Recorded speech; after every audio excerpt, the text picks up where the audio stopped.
नमस्कार, आप देख रहे हैं CWB हिंदी न्यूज। नए साल में हरियाणा के अंदर संभावित पंचायत चुनाव में देरी होने की प्रबल संभावना बनती जा रही है। फरवरी में वर्तमान पंचायतों के 5 साल पूरे होने जा रहे हैं, लेकिन इन चुनावों को कराने से पहले पंचायतों में महिलाओं का 50% आरक्षण, BCA आरक्षण की तस्वीर अभी तक साफ नहीं है। आरक्षण की तस्वीर साफ हो जाने के साथ ही नई पंचायतों के गठन की अधिसूचनाएं अभी तक जारी नहीं हो सकी है। यहाँ पर उल्लेखनीय है कि प्रदेश में 24 फरवरी को वर्तमान पंचायतों का कार्यकाल समाप्त हो रहा है। दूसरी तरफ राज्य चुनाव आयोग को भी चुनाव शांतिपूर्ण ढंग से कराने के लिए वक्त चाहिए। जनवरी का दूसरा सप्ताह शुरू हो गया है, लेकिन पंचायतों की तस्वीरें अभी भी साफ नहीं है। कुल मिलाकर जननायक जनता पार्टी की ओर से महिलाओं को 50% आरक्षण का ऐलान किया गया था। उक्त आरक्षण को ऑड इवन तरीके से किया जाना है। इसके अलावा BCA वर्ग का आरक्षण भी होना है, लेकिन पंचायत विभाग ने अभी तक इसका फैसला नहीं किया है।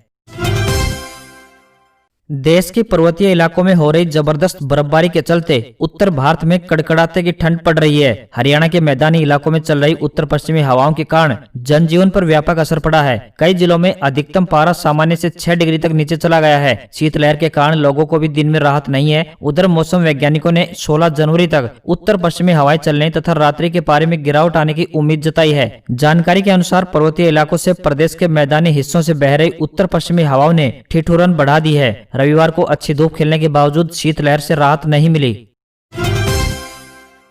देश में मोदी सरकार के नए कृषि कानूनों को लेकर विरोध प्रदर्शन जारी है। इसी बीच हरियाणा के करनाल में महापंचायत रैली का आयोजन किया गया, जिसमें किसानों को बिल के बारे में जानकारी देना था। लेकिन CM खट्टर के संबोधन से पहले ही वहां मौजूद सैकड़ों लोगों ने मंच पर जमकर तोड़फोड़ की। हरियाणा के करनाल जिले के कैमला गाँव में BJP की तरफ से किसान महापंचायत रैली बुलाई गई। इस रैली में राज्य के मुख्यमंत्री मनोहर लाल खट्टर किसानों को संबोधित करने वाले थे, लेकिन उनका विरोध करने के लिए वहाँ हजारों किसान इकट्ठा हो गए। CM मनोहर लाल की महापंचायत रैली को रद्द कर दिया गया। इसके बाद पुलिस ने दागे आंसू गैस के गोले CM कार्यक्रम स्थल पर पहुंचते उससे पहले वहां पर कृषि कानूनों का विरोध कर रहे सैकड़ों किसान पहुंच गए। इन किसानों ने वहां काले झंडे दिखाए और CM खट्टर के खिलाफ नारेबाजी की। इतना ही नहीं, मंच पर कुर्सियों को फेंक दिया गया, पोस्टर फाड़ दिए गए व लाठी डंडों से मंच पर उत्पात मचाया गया।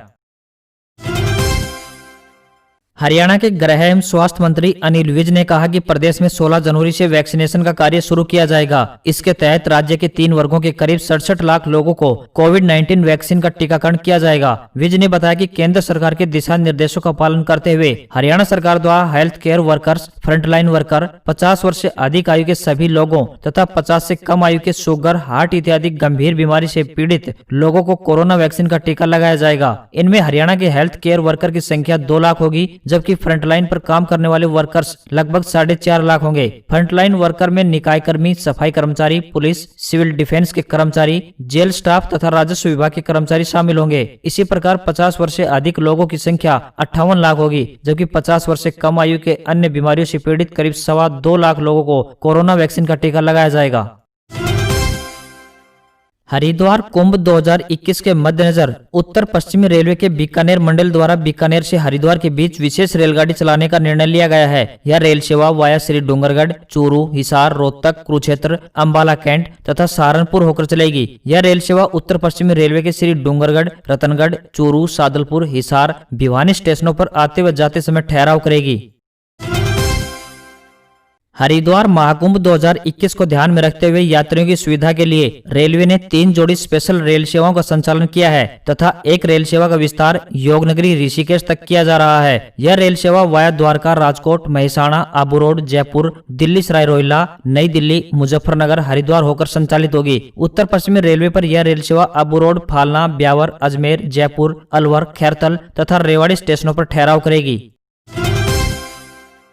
हरियाणा में गेहूं व सरसों की खरीद प्रक्रिया के दौरान किसानों को अपनी फसल का भुगतान हासिल करने में इस बार दिक्कत नहीं आएगी। पुरानी गलतियों से सबक लेते हुए प्रदेश सरकार ने फसल बिक्री के बाद 3 दिन के भीतर किसानों की पेमेंट करने का निर्णय लिया है। पहले किसानों को 7 दिन में पेमेंट देने की व्यवस्था थी, लेकिन खातों में गलतियां और आड़तियों से 2 अलग अलग फॉर्म हासिल करने की अनिवार्यता के चलते किसानों को 10-10 दिन बाद भी पेमेंट नहीं मिली। विपक्ष ने इसे मुद्दा बनाते हुए सरकार की घेराबंदी की। मुख्यमंत्री मनोहर लाल और उप मुख्यमंत्री दुष्यंत चौटाला के निर्देश पर खाद्य एवं आपूर्ति विभाग ने इस बार पेमेंट के लिए 2 फॉर्म की अनिवार्यता को खत्म कर दिया है। किसानों को फसल की बिक्री व उसके भुगतान के लिए आड़तियों से सिर्फ J फॉर्म हासिल करना होगा, जिस पर उन्हें 3 दिन के भीतर पेमेंट का भुगतान हो सकेगा।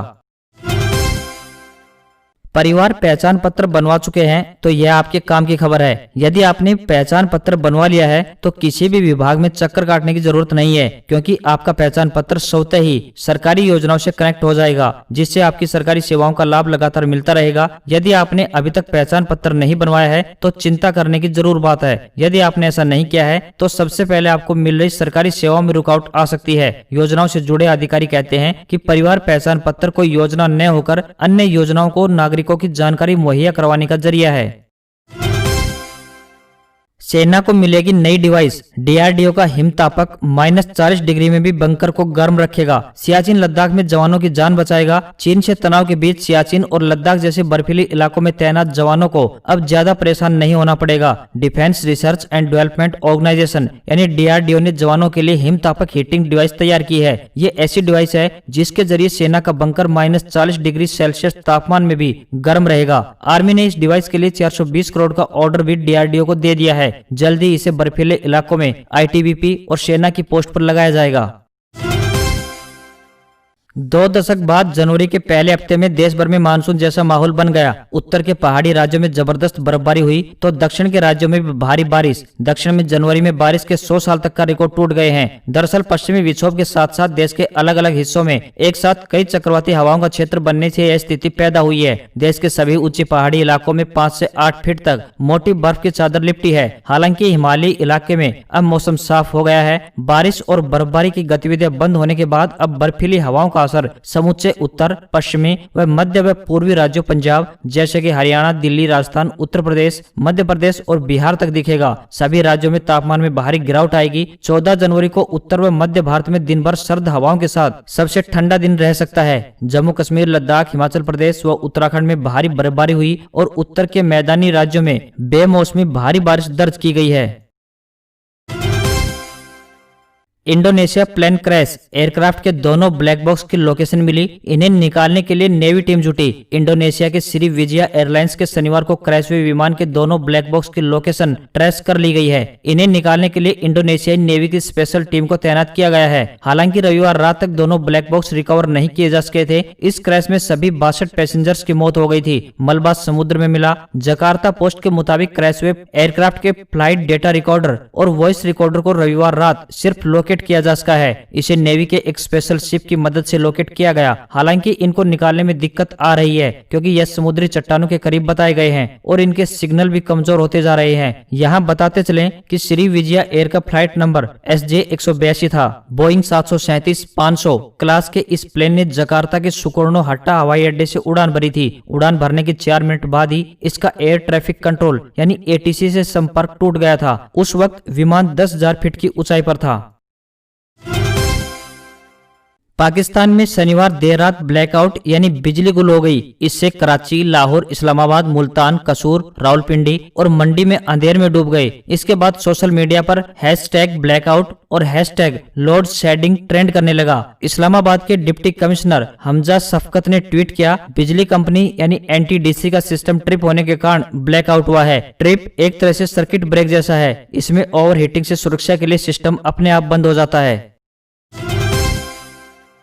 भारत और ऑस्ट्रेलिया के बीच सिडनी में तीसरा टेस्ट खेला जा रहा है। 407 रन के टारगेट का पीछा करते हुए भारत ने दूसरी पारी में 2 विकेट गंवाकर 98 रन बना लिए हैं। 5वें दिन जीत के लिए 309 रन की जरूरत है टीम इंडिया के लिए। हालांकि यह राह आसान नहीं है क्योंकि सिडनी क्रिकेट ग्राउंड यानी SCG पर अब तक 288 रन से ज्यादा चेज नहीं हुए।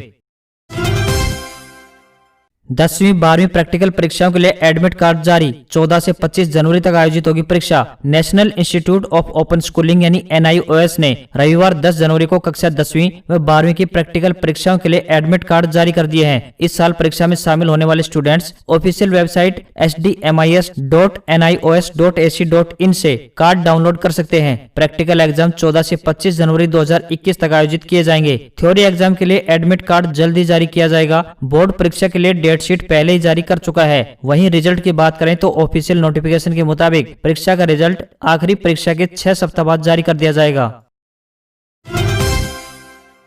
सरकार ने कहा है कि 2 लाख रुपए तक के सोने और चांदी की खरीदारी पर ग्राहक को पैन और आधार देने की जरूरत नहीं है, यानी किसी केवाईसी की कोई अनिवार्यता नहीं है। मीडिया में ऐसी खबरें आ रही थी कि बजट में 2 लाख रुपए से कम का सोना चांदी खरीदने पर भी केवाईसी जरूरी किया जा सकता है, इसलिए ज्वेलर्स अभी से ग्राहकों से पैन और आधार लेने लगे थे। इसी के बाद वित्त मंत्रालय के राजस्व विभाग ने यह स्पष्टीकरण जारी किया है।